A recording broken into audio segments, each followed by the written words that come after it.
आज अर्थमंत्री आणि उपमुख्यमंत्री अजित पवार यांनी बजेटवरच्या सर्वसाधारण चर्चेला उत्तर दिलं। अर्थात उत्तराने आमचं बिलकुल समाधान झालं नाही। हे निवडणुकीपूर्वीचं बजेट होतं।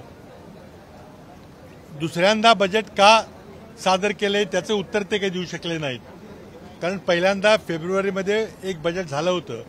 तर हे बजेट फक्त काही सवंग लोकप्रियतेच्या घोषणा करण्याकरता होतं, हे आता स्पष्ट झालेलं आहे। पहिल्यांदा मी सर्वात आधी सांगू इच्छितो की मी माझ्या भाषणामध्ये राज्याची आर्थिक परिस्थिती ढासळत आहे असं प्रतिपादन केलं होतं, आणि त्याच्याकरता पुरावा म्हणून भारत सरकारचे देशातल्या सर्व 33 राज्यांचे दरडोई उत्पन्नाचे आकडे सादर केले होते।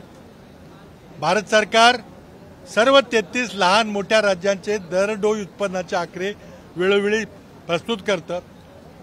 जुलै 2023च्या आकड्यानुसार महाराष्ट्राचा देशात 11वा क्रमांक आहे, हे अर्थमंत्र्यांनी कबूल केलं। देवेंद्र फडणवीस यांनी काही वेगळं सांगायचा प्रयत्न केला होता, लहान मोठी राज्य वगैरे, परंतु त्यांनी कबूल केलं की जे राज्य एकेकाळी पहिल्या क्रमांकाचं राज्य होतं देशात, ते महाराष्ट्र राज्यात 11 क्रमांकावर गेलेलं आहे।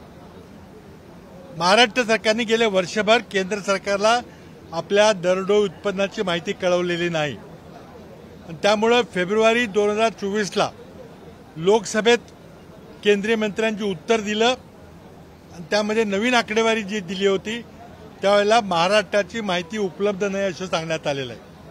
म्हणजे माझ्या माहितीप्रमाणे आज महाराष्ट्राचा नंबर हा 14व्या क्रमांकापर्यंत घसरलेला आहे। आता शिंदे, फडणवीस आणि अजित पवार सरकारला यामध्ये काही भूषण वाटत असेल आणि फार चांगलं चाललंय असं म्हणत असेल तर मग वेगळी गोष्ट आहे, पण महाराष्ट्रासमोर अनेक प्रश्न आहेत। युवकांच्या समोर, गृहिणींच्या समोर महागाईचे प्रश्न आहेत, शेतकऱ्यांचे प्रश्न आहेत। हे काय आहेत? कारण महाराष्ट्राची अर्थव्यवस्था ढासळलेली, हा माझा पहिला मुद्दा आहे। दुसरा, फार मोठी चर्चा आपण करतो $1 ट्रिलियन इकॉनॉमी, म्हणजे 10 अब्ज डॉलर किंवा 1 लाख कोटी डॉलर एवढी आमची अर्थव्यवस्था 2027-28 पर्यंत होईल। मला सरकारला विचारायचं आहे की मुख्यमंत्री शिंदे यांनी एक आर्थिक सल्लागार परिषद नेमलेली आहे, आणि त्या आर्थिक सल्लागार परिषदेला त्यांनी $1 ट्रिलियन इकॉनॉमी करण्याबद्दल महाराष्ट्राला काय करावं लागेल असा सवाल विचारला होता। त्याचा अहवाल मुख्यमंत्र्यांना प्राप्त झालेला आहे, तो अहवाल प्रकाशित झालेला आहे। त्या अहवालामध्ये महाराष्ट्राला जर 2028 पर्यंत 1 ट्रिलियन म्हणजे 1 लाख कोटी डॉलरची अर्थव्यवस्था व्हावी लागेल, तर त्याला दरवर्षी सतत 17% विकास दर हा मिळाला पाहिजे।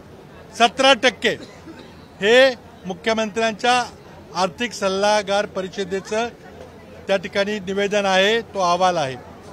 यावर्षी अजित पवार यांनी सादर केलेल्या बजेटप्रमाणे आपल्या अर्थव्यवस्था विकास दर चालू किमतीनुसार 5.5% आहे, म्हणजे स्थिर किमतीमध्ये तो बहुतेक 2-3% आहे। एका बाजूला 17% विकास झाला तरच आपण $1 बिलियन अर्थव्यवस्था हो, आणि वास्तव मात्र चालू किमतीनुसार 5.5% हे फार कमी विकास दर आहे। त्यामुळं हे $1 ट्रिलियन दिवा स्वप्न आहे, हे कदापि शक्य होऊ शकणार नाही। कारण आज महाराष्ट्राची अर्थव्यवस्था 42 लाख कोटीची आहे, ती 83-84 लाख कोटीपर्यंत पोहोचायला, म्हणजे दुप्पट व्हायला या विकास दरांती होणार नाही। कारण पुन्हा पुन्हा जसं नरेंद्र मोदींनी आपल्याला जुमले सांगितले निवडणुकीचे, तसाच हा निवडणुकीचा जुमला आहे। त्यामुळं महाराष्ट्राची जी घसरलेली अर्थव्यवस्था आहे त्याच्याबद्दल आम्हाला गंभीर चिंता आहे। शेवटचा मुद्दा, शासनानं लाडकी बहीण योजना आणलेली आहे, ठीक आहे, गरीब महिलांना काही पैसे मिळतील, चांगली गोष्ट आहे, परंतु त्या योजनेवरचा 46,000 कोटीचा खर्च हा अर्थमंत्र्यांनी आपल्या बजेटमध्ये दाखवलेला नाही। त्यांनी फक्त 10,000 कोटीची तरतूद केलेली आहे। याचा अर्थ त्यांनी फक्त 3 महिन्याची तरतूद केलेली आहे।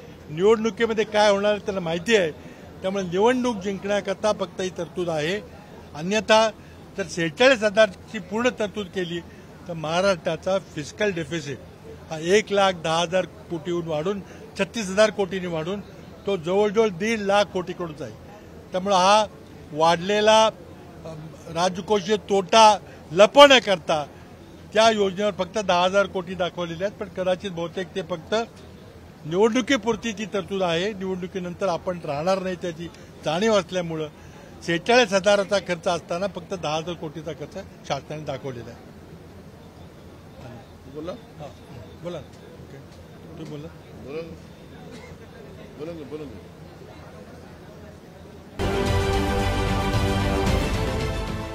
देश विदेशातील प्रत्येक घडामोडींचे लाईव्ह अपडेट मिळवण्यासाठी आता साम टीव्हीच्या सर्व सोशल मीडिया प्लॅटफॉर्मला लाईक, फॉलो आणि सबस्क्राईब करा. तसंच सर्व नोटिफिकेशनसाठी बेल आयकॉन प्रेस करायला विसरू नका.